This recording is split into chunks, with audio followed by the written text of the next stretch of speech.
নমস্কার বন্ধুরা, লৌকিক অলৌকিক বাংলা চ্যানেলে সকল শ্রোতা বন্ধুকে স্বাগত জানিয়ে আবারও আমরা প্রথমে একটা গল্প, তারপর একটা ঘটনা শুনব।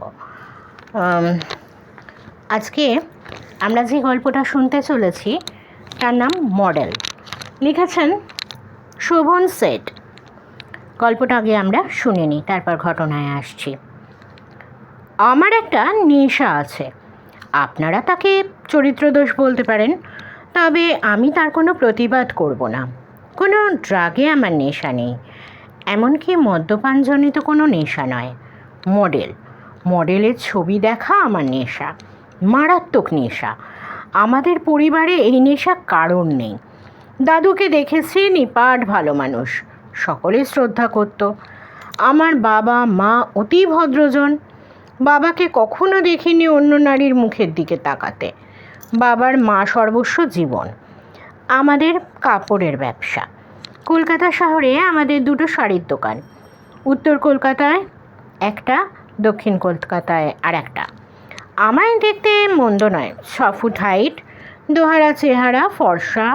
সোজা কথায় মেয়েরা যেসব পুরুষের কণ্ঠলগ্না হতে চায় বা যেমন পুরুষের সহধর্মিণী হতে চায়, আমি সেরকমই। জীবনে প্রেম আসেনি তা নয়, সেসব পরে বলছি। আমাদের কলকাতা শহরের দুদিকে, উত্তর ও দক্ষিণে, 3 তলা করে 2টি বাড়ি। ব্যাংকে অগাধ টাকা ডিপোজিট ও আমাদের সুনাম। এবার আসল কথায় আসি। মডেলের ছবি দেখা আমার নেশা। নানা রকমের ম্যাগাজিন আমি প্রতি মাসে কিনি, ব্যয় হয় প্রচুর। ম্যাগাজিনের দামও তো আজকাল কম নয়, বিশেষ করে সেই ম্যাগাজিন যদি রঙিন হয়। আবার ম্যাগাজিনের প্রতি পাতায় যদি সুন্দরী মেয়েদের নানা সাজে, নানা ভঙ্গিমায় রঙিন সুদৃশ্য ছবি থাকে, তার দাম তো হবেই। আমি কোনো ম্যাগাজিনের কভারে সুন্দরী মহিলার ছবি দেখলে কিছুক্ষণ তাকিয়ে থাকি, তারপর সেটা কিনে নিই। হরেক ম্যাগাজিনে গাদা গাদা মডেলের ছবি আমায় উত্তেজিত করে। শাড়ি, বাড়ি, গাড়ি, পারফিউম, মশলাপাতি, দাঁতের মাজন, ন্যাপকিন, ব্রা, প্যান্ট্রি, সব বিজ্ঞাপনেই মেয়েরা জলজল করে। আর আমি সেই মডেল সুন্দরীদের দিকে জুলজুল করে তাকিয়ে দেখি। অবশ্য সব মডেলই সুন্দরী নয়, কারণ নাক ভোঁতা, কপাল উঁচু, গাল তোবড়ানো, বুক সমতল, রোগা ডিগডিগে এমন মডেলের দিকে আমি তাকাই না। সুন্দর চোখ, মুখ, নিতম্ব এমন মডেলরাই আমার দৃষ্টি আকর্ষণ করে। আমার শোয়ার ঘরের চারিদিকের দেওয়ালে সুন্দরী মডেলদের ছবি টাঙানো আছে। এর জন্য বেশ কিছু খরচও হয়। যে ছবিগুলো খুব মনে ধরে সেগুলো ম্যাগাজিন থেকে কেটে বাঁধিয়ে নিই। এত ভালো লাগে যে কি বলবো। দেওয়ালের চারিদিক জুড়ে মডেল সুন্দরীরা হাসছে, এক একটা এমন জীবন্ত যে মনে হয় কথা বলছে। কখনো কোনো ছবি নামিয়ে তার লাল ঠোঁটে হাত দিই। ছবির মডেলের ঠোঁটে চুমু খেয়েছি বিস্তর। চুমু খেতে খেতে মনে হয়েছে মডেলের ঠোঁট দুটো আরও লাল হয়ে উঠল, চোখ দুটো যেন নড়ে উঠল। গত সপ্তাহের রাস্তার ধারের এক স্টলে একটা কভারের ছবি আমাকে পাগল করে দিল। মডেলটা একটা বিশেষ স্টাইলের ব্রা পরে আছে, উন্নত বুক, সুন্দর বুকের খাঁজ, কোমরের কাছে এক টুকরো তোয়ালে আলতো করে ধরা, একটু হাওয়া দিলে খসে যাবে। আমার মনে তখন উত্তেজনার হাওয়া। কিনে ফেললাম। 3 দিনের মধ্যে বাঁধিয়ে ঘরে নিয়ে এলাম। গত 3 দিন ওই ব্রা পরা মডেল আমার শয্যা সঙ্গিনী। রাতে তাকে বুকে নিয়ে শুই, আদর করি। বয়সটা বলতে ভুলে গেছি, এখন আমার 52 চলছে। ঠিকই বলেছেন, আমি চরিত্রহীন। এই বয়সে এসব মানায় না। 20-25 বছর বয়স হলে এসব মানাতো, তখন যৌবনের খিদে অনন্ত। এখন আমার যৌবন অস্তমিত। এটা আমার একটা অসুখও হতে পারে। মনোবিদরা এটা কি অসুখ তা হয়তো বলতে পারবেন। ম্যাগাজিনে আমার এই মডেল দেখাকে কেউ কেউ বাতিক বা চরিত্র দোষ বলতে পারেন, তাতে আমার কিছু যায় আসে না। আমি তো ঘরের ভেতর এসব করি, বাইরে আমি কোনো মহিলার দিকে কুনজরে দেখি না, পরস্ত্রীর দিকেও না, কখনো হাত বাড়াইনি। বিয়েবাড়ি বা অনুষ্ঠান বাড়িতেও তো কত সুন্দরী মহিলা খলবল করে। সত্যি বলছি, আমি তাদের বুক, কোমর, নিতম্ব তো দূরের কথা, তাদের মুখের দিকেও তাকাই না। অনেক পুরুষ মানুষকেই দেখেছি মহিলাদের শরীর স্পর্শ করতে, নানা ছুতো নাতায় স্পর্শ করেন। আমাদের পৈতৃক ব্যবসা, বাবার একমাত্র ছেলে হওয়ার সুবাদে কলকাতার দুটো দোকানে আমায় দেখাশুনো করতে হয়। বাবা আর কত করবে, 80 চলছে। তা কলকাতার দুটো দোকানে তো কম মেয়ে কাজ করে না, বিবাহিত অবিবাহিত দুরকমেরই আছে। আমি পত্রিকায় যেসব সুন্দরী মডেলদের দেখি, তাদের থেকে আমাদের দোকানের সেলসম্যান মহিলাদের অনেককে দেখতে মোটেই মন্দ নয়, বরং আরও বেশি সুন্দরী। তবু তাদের প্রতি আমার কোনো দুর্বলতা নেই। এবার প্রেমের কথায় আসি। পাড়াতেই একটা মেয়ে আমার চেয়ে দেখতো, নাম নয়না। আমার তখন 17। নয়না আমার থেকে 2 বছরের বড়, কলেজে পড়ে। আমি তখন উচ্চ মাধ্যমিক দিয়েছি, কলেজে যাব করছি। নয়নার চোখ দুটো খুব সুন্দর, ওই যে পটল চেরা যাকে বলে। ওই চোখের দিকে তাকালে যে কোনো পুরুষ ঘায়েল হতে বাধ্য। নয়না একদিন লাল স্কার্ট আর লাল টপ পরে সাইকেলে আস্তে আস্তে আমার পেছন থেকে হালকা ধাক্কা দিল। আমি নিজেকে সামলে নিলাম। নয়না সাইকেল চালাতে চালাতে পেছন ফিরে বলল, অসভ্য, রাস্তার ধার দিয়ে চলতে পারেন না? আমি আশ্চর্য, আমি তো রাস্তার বাঁদিক ঘেঁষেই চলছিলাম, আমার দোষ কোথায়? নয়না সাইকেলের সামান্য এগিয়ে গেছে, একবার পেছন ফিরে দেখল, মুখে মিচকে হাসি। আমি দেখলাম আমার পায়ের সামনে একটা গোল্লা পাকানো কাগজ। আমি নিশ্চিত আমার নয়।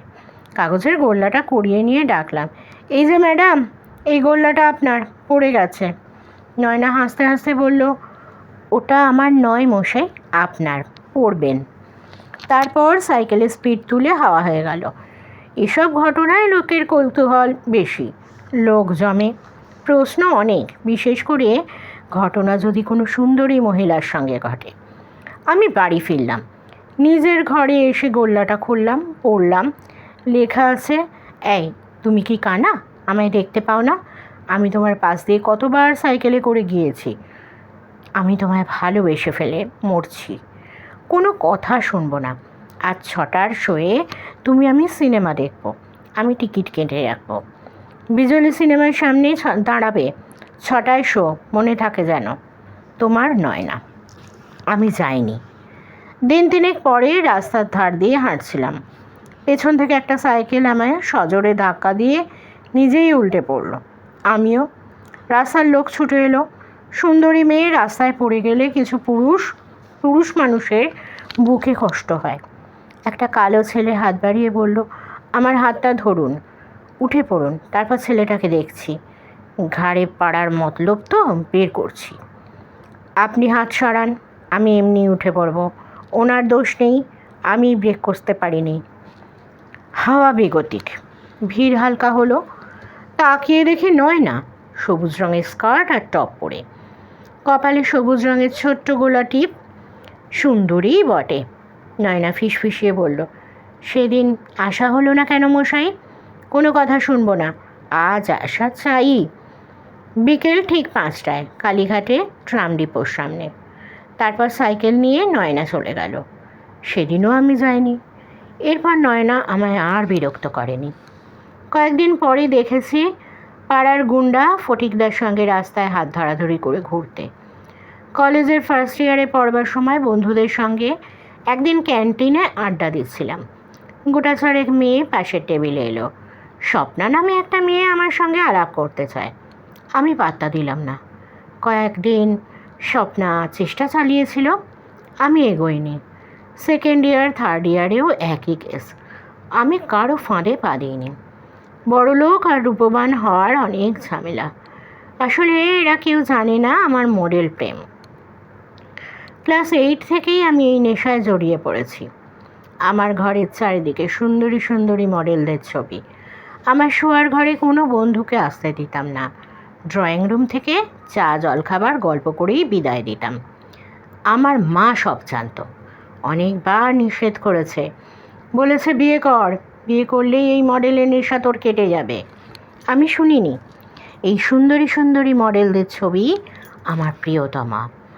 প্রায় প্রতি রাতে এক একটা মডেল নিয়ে আমি বিছানায় শুই, আদর করি, শরীর আস্বাদন করি। আমার শরীর শিউরে ওঠে, তৃপ্তিতে মন ভরে যায়। তখন আমার বয়স 27। মা একদিন ঘরে এলো। আমি তখন সদ্য কেনা একটা ইংলিশ ম্যাগাজিনের কভারের একটা ছবি দেখছিলাম। মডেলটার চোরা চাউনিতে আমি মশগুল। মাঝে মাঝে তার ঠোঁটে হাত বুলিয়ে দিচ্ছিলাম। মা বলল, আর কত মেয়েদের ছবি দেখবি, এবার বিয়ে কর। বিয়ে? কেন? অন্যায় কি বললুম? ভবিষ্যতে তোকে কে দেখবে? তারপর এত বড় ব্যবসা, ভবিষ্যৎ বংশধর তো চাই। না, আমি তোর কোনো কথা শুনবো না। তোর বাবা একটা মেয়ে দেখেছে। বাবাকে এখন বারণ করো। বাবা শুনছে না। আমাদের পাল্টি ঘর, এই নে ছবি। ছবি নিলাম, পছন্দসই ছবি, রূপবতী যাকে বলে। এবছর MSc কমপ্লিট করেছে। বাবাকে একটু বোঝাও না মা। মা এবার জেদ ধরল, না, তোর কোনো কথা শুনবো না। ঘরময় রাশি রাশি মডেলদের ছবি বাঁধিয়ে রেখেছিস। তোর বাবা রাগ করছিল, বলেছে বিয়ে দিলেই বাতিক চলে যাবে। মা কোনো কথা শুনল না। সুতপার সঙ্গে আমার বিয়ে হয়ে গেল। সুতপা সত্যিই ভালো মেয়ে, সুন্দরী ও আকর্ষণীয়া, ব্যবহার মিষ্টি। কিন্তু সত্যি বলতে কি, সুতপার প্রতি আমার কোনো আকর্ষণ নেই। সুতপা যখন আদর করে, আমার শরীরে হাত বোলায়, আমার বিরক্তি লাগে। সদ্য কেনা ম্যাগাজিনের কভারের মডেল আমায় আদর করলে আরাম পেতাম। আমি এক রাশ বিরক্তিতে সুতপার হাত সরিয়ে দিলাম। সুতপা হয়তো অপমানিত হলো, পাশ ফিরে শুলো। সুতপা ঘুমিয়ে পড়লে আমি একটা ম্যাগাজিন মাথার বালিশের ওপর রাখলাম। উপর হয়ে শুয়ে মডেলের কপালে, নাকে, চোখে, ঠোঁটে চুমু খেতে লাগলাম। প্রতি রাতেই আমি এরকম করি। একদিন সুতপা দেখে ফেলল। তারপর ম্যাগাজিনটা ছুঁড়ে ফেলে নিজের শাড়ি, ব্লাউজ, ব্রা খুলে আমার বুকের ওপর পড়ে দু হাতে গলা জড়িয়ে প্রচণ্ড আমেজে চুমু খেতে লাগলো। বলল, আমি এই মডেলদের থেকে কম কিসে? আমি কি ওদের থেকে কম সুন্দরী? আমার দেহে আকর্ষণ কি কম আছে? সত্যি বলতে কি, আমি মডেলটাকে যখন চুমু খাচ্ছিলাম তখন শরীরে উত্তেজনা ছিল। সুতপা আমাকে ছুঁয়ে দিতেই আমি নিস্পৃহ হয়ে গেলাম। শরীর শীতল মনে হলো। সুতপা চেঁচিয়ে বলল, তোমায় ঘেন্না করছে আমার। তারপর আমার উল্টো দিকে মুখ করে শুয়ে পড়ল।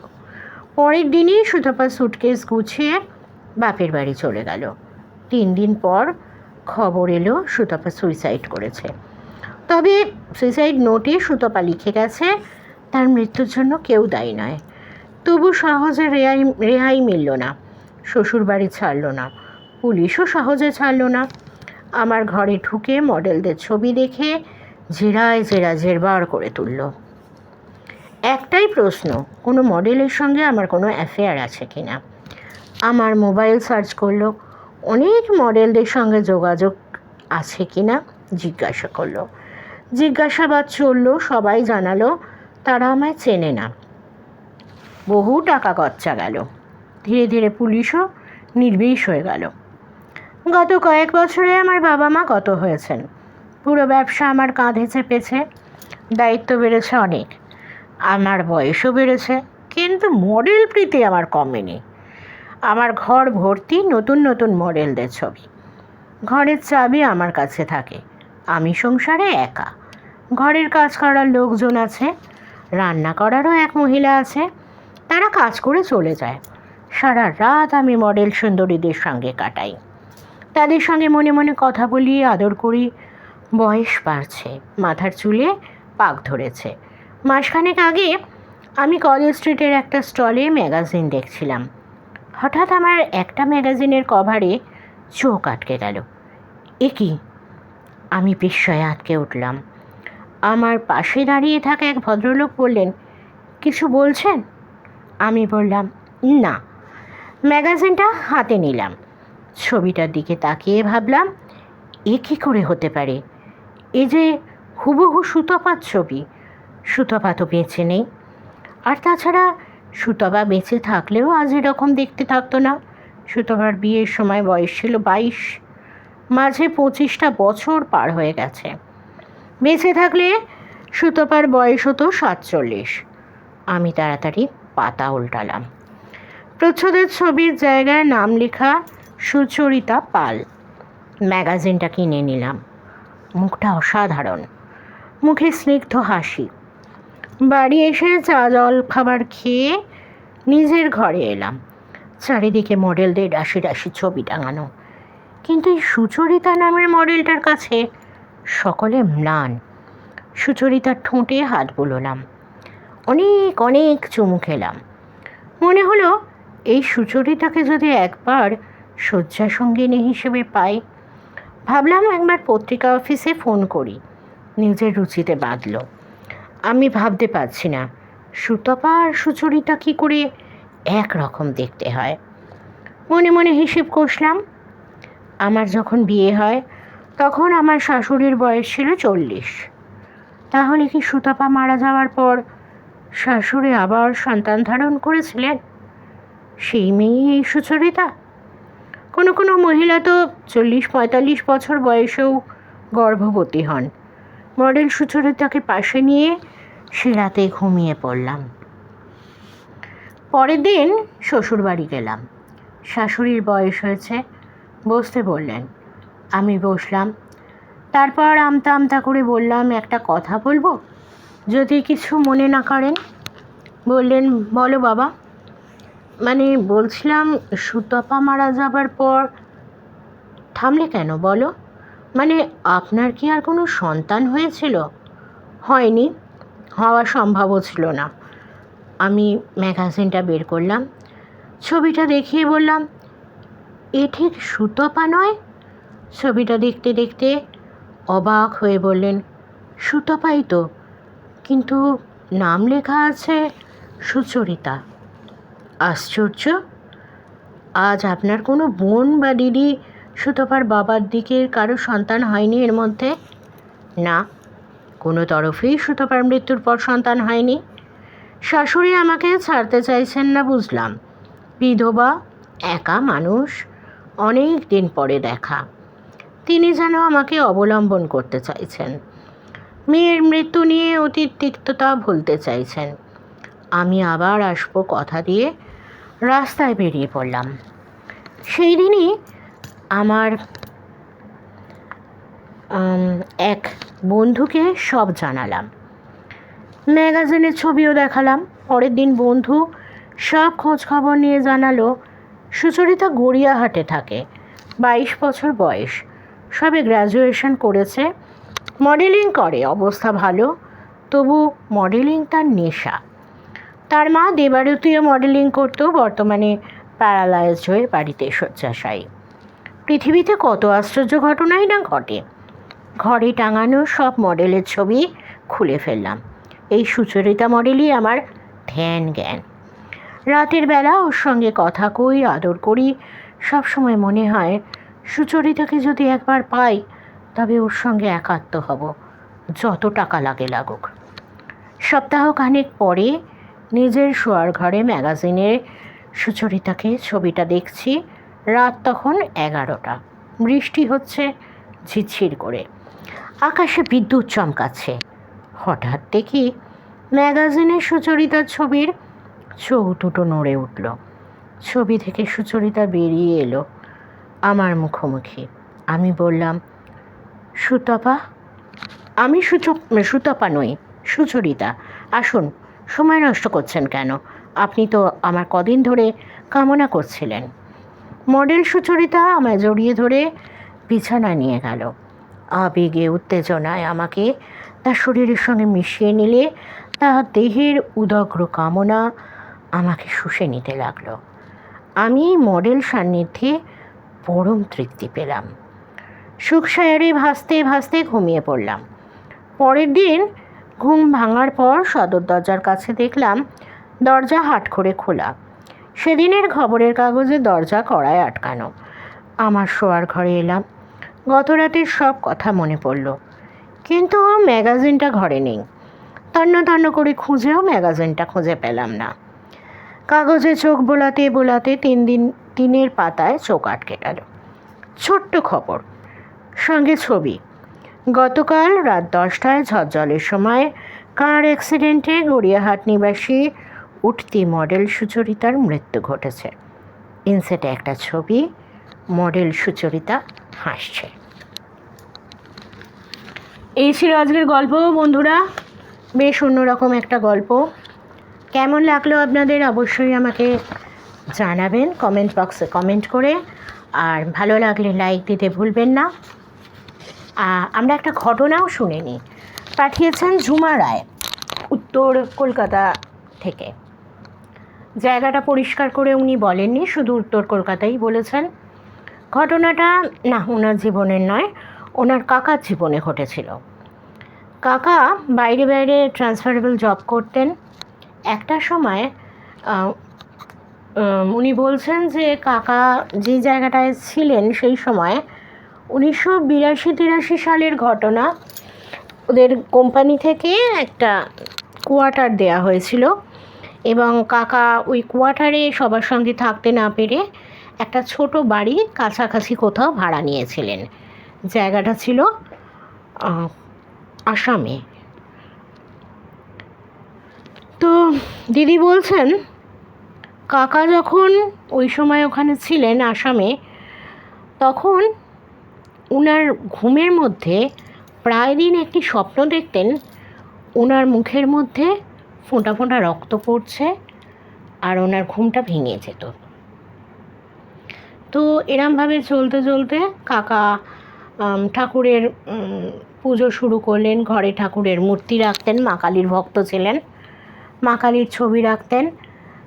স্বপ্নটা কয়েকদিন বন্ধ ছিল, কিন্তু এত কিছুর পরেও আবার ওই ঘুমের মধ্যেই উনি স্বপ্ন দেখতেন, মুখে ফোঁটা ফোঁটা রক্ত পড়ছে। কোনো একটা কারণে একদিন খুব জ্বর হয়েছিল ওনার, শরীরটা ভীষণ খারাপ লাগছিল। এক বন্ধুকে বাড়িতে ডেকেছিলেন। তা বন্ধু বলেছিলেন, দেখ ভাই, বন্ধুর নাম বলেছেন যে অনাথ কাকু। ওই অনাথ কাকু বলেছিলেন, দেখ ভাই, আমি মোটা সোটা মানুষ, তোর এই মানে সরু যে তক্তপোষ, ওখানে তো আমার জায়গা হবে না। কাঠের একটা সোফা কাম বেড ছিল, আমি বরং সোফায় শুয়ে পড়ি, বা তুই খাটে শো, আমি মেঝেতে বরং একটা কাপড় ফাপড় পেতে শুয়ে পড়ছি। তো কাকা রাজি হননি, বললেন তা কী করে হবে, তুমি বরং খাটে শো, মানে তক্তপোষে শো, আমি রোগা মানুষ, আমি সোফায় শুয়ে পড়ছি। তো এরা অ্যাডজাস্ট করে শুয়ে পড়েছিলেন। এইবারে ঘুমোচ্ছেন, জানলাটা মাথার কাছে খোলা ছিল। সেদিন একটু মানে ওনার একটু কষ্ট হচ্ছিল জানলা টানলা দিয়ে শুতে, জানলাটা খুলে রেখেছিলেন। এইবার মাঝরাত্রে ঘরটা যেন ভীষণ রকম অন্ধকার হয়ে যায়। তো কাকার বক্তব্য ছিল যে আমি তো রোজই মানে দরজা জানলা বন্ধ থাকে, তাও এত অন্ধকার হয় না, আজকে জানলা খোলা, আজকে এত অন্ধকার লাগছে কেন। যাই হোক, উনি আবার ঘুমিয়ে পড়েন। এবার যেটা হলো, এবার যেন সত্যিকারে মুখের মধ্যে, ঘুমের মধ্যে আর কি, ফোঁটা ফোঁটা কিছু একটা পড়লো, সেটা মুখে কপালে এরকম। তা উনি ভাবলেন বোধহয় বৃষ্টি ফিষ্টি এসছে, থরথর করে কাঁপছেন, প্রচণ্ড জ্বর। তখন উনি ওই অনাথবাবুকে ডাকতে চেষ্টা করলেন। তো অনাথবাবু কিছুতেই ঘুম আর ভাঙে না। অনেকবার চেষ্টা করার পর অনাথবাবু যখন তাকালেন, ওনার চোখটা বিস্ফারিত হয়ে গেল। উনি কোনো কথা বলতে পারছিলেন না, ভয়ঙ্কর চোখ বড় বড় করে কাকার দিকে তাকিয়েছিলেন। কাকাও কিছু বলতে পারছে না, অনাথবাবুও কিছু বলতে পারছে না। এরমভাবে বেশ অনেকক্ষণ চলার পর আস্তে আস্তে অনাথবাবু গলা খাঁকারি দিয়ে জোর করে আওয়াজ করলেন, এই কে তুমি, এই কে তুমি, এরকম। তখন কাকা আস্তে আস্তে বললেন, কাকে বলছো, বুকে বড্ড ব্যথা করছে, বড্ড ভারী লাগছে। তারপর অনাথবাবু ওঠেন, উঠে জানলাটাকে সবার আগে দেন, দিয়ে ঘরের আলো জ্বালেন। আলো জ্বলে বলেন, এই আলো একদম নেভাবে না, শুধু আজকের রাতের জন্যই নয়, যতদিন রাত্রে তুমি ঘুমোবে ততদিন রাত্রে আলো জ্বেলে ঘুমোবে। তাতে তোমার যদি ঘুম না আসে চোখে পট্টি পরে ঘুমোবে, কিন্তু আলো নিভিয়ে তুমি ঘুমোবে না। তুমি সত্যি করে বলো তো, এর আগে তোমার মুখে কোনো দিন কোনো ফোঁটা পড়েছে? তখন কাকা বলছেন, আমি মাঝে মাঝেই স্বপ্ন দেখি আমার মুখে যেন ফোঁটা ফোঁটা কি পড়ছে, এবং পরে দেখি সেটা ব্লাড। এইবার ওই অনাথবাবু একটা তুলো বার করে এনে মুখটা মুছিয়ে দিয়ে বলেন, এই দেখো। কাকা চমকে ওঠেন, বলে, আমার মুখে রক্ত এলো কোথা থেকে? বলেন, শোনো, তুমি যখন আমায় ডাকতে চেষ্টা করছিলে আমি অনেকক্ষণ তোমার দিকে তাকিয়েছিলাম বড় বড় চোখ করে, মনে পড়ছে? জ্বরের ঘুরে উনি বললেন, হ্যাঁ তা তো পড়ছে, কিন্তু কেন? বললেন, আমি ওপর থেকে যেটা দেখলাম, ওপরের থেকে কেউ একটা মহিলার মতো অবয়ব তোমার ওপরে ঝুঁকে পড়েছিল, আর তার মুখ থেকে ওই ব্লাডগুলো পড়ছিল। কাকা জ্বরের মধ্যেই খুব ভয় পেয়ে গিয়েছিলেন। তো অনাথবাবু একটু সাহসী ছিলেন, সাহস সঞ্চার করে বললেন, শোনো, উনি খোকা বলে ডাকতেন, শোনো খোকা, এই বাড়িতে বেশি দিন থাকা যাবে না, দরকার হলে তুমি কোয়ার্টারেই একটু কষ্ট করে থাকো, কিন্তু এই বাড়িতে থেকো না, এ বাড়ি ঠিক নয়। তারপর অনেক সাধ্য সাধনা করে বাড়ির মালিক কি আর বলতে চান, ওই ঘরে নাকি কোনো একটা মেয়ে নিজের গলা ব্লেড দিয়ে কেটে মারা গিয়েছিল, নিজেকে মেরে ফেলেছিল। তো ওই ঘরটা কেউ সহজে ভাড়া নিয়ে থাকতে পারে না। তো বাড়িওয়ালা ভেবেছিলেন যে এবার হয়তো ভাড়া দিয়ে থাকা যাবে, ভাড়া রাখা যাবে। উনি অনেক পুজো টুজোও করিয়েছেন, কোনো ফল হয়নি। তো মেয়েটি কেন এরকম করেছিল, তখন ভদ্রলোক বলছিলেন যে এই বাড়ির অংশটা উনিও একজনের থেকে কিনেছিলেন। সেই ভদ্রলোকেরই মেয়ে কোনো প্রেম ঘটিত কারণে সফল না হয়ে এরকম একটি কাণ্ড ঘটিয়ে ফেলেছিলেন। তো কাকা জ্বরের মধ্যেই আরও অসুস্থ হয়েছিলেন বেশ অনেক দিন, প্রায় 1 সপ্তাহখানেক পরে ওনারা আবার ওই কোয়ার্টারে শিফট করে যান। তো দিদি এই ঘটনাটি জানিয়েছেন, একটা ছোট ঘটনা, কিন্তু বেশ ভয়ের। আজ এই পর্যন্ত। আপনাদের কেমন লাগলো? দেখুন, বিশ্বাস অবিশ্বাস এগুলো তো আমাদের হাতে নেই। আমরা যারা ব্যাপারটা নিয়ে যুঝে চলেছি তারা জানি যে ঘটনা যখন ঘটে কতটা ভয়ঙ্কর হয়। আর যারা বিশ্বাস করেন না তারা না হয় গল্প মনে করেই শুনবেন। আপনাদের কাছে প্রতিবারের মতো আবারও অনুরোধ করছি, কারোর জীবনে এমন ঘটনা ঘটলে, লৌকিক অলৌকিক দৈবিক বা পরিচিত কারোর জীবনে এরকম ঘটনা ঘটলে আমার সঙ্গে শেয়ার করবেন। চ্যানেলের মাধ্যমে আমরা বাকি শ্রোতা বন্ধুদের সাথে শেয়ার করে নিতে পারবো। আর কমেন্ট করে জানাবেন কেমন লাগলো। আর একটা কথা, ডেসক্রিপশন বক্সে তো মেল আইডি আর ফোন নাম্বার দেওয়াই থাকে, মেল করে ঘটনা লিখে পাঠাতে পারেন অথবা ভয়েস রেকর্ড করেও ঘটনা পাঠাতে পারেন। তাহলে একই চ্যানেলের মধ্যে আমরা যখন রহস্য গল্প, লৌকিক অলৌকিক গল্প, দৈবিক গল্প সবই পাচ্ছি, ঘটনা পাচ্ছি, তাহলে চ্যানেলের পাশে থেকে সাবস্ক্রাইব করতে ভুলবেন না, অল বাটনটা প্রেস করে দেবেন, তাহলে সব ঘটনা সবার আগে আপনার কাছে পৌঁছে যাবে। আমি সুদেশনা শুভরাত্রি জানিয়ে বিদায় নিচ্ছি। সকলে ভালো থাকুন, সুস্থ থাকুন, সঙ্গে থাকুন, শুনতে থাকুন। নমস্কার।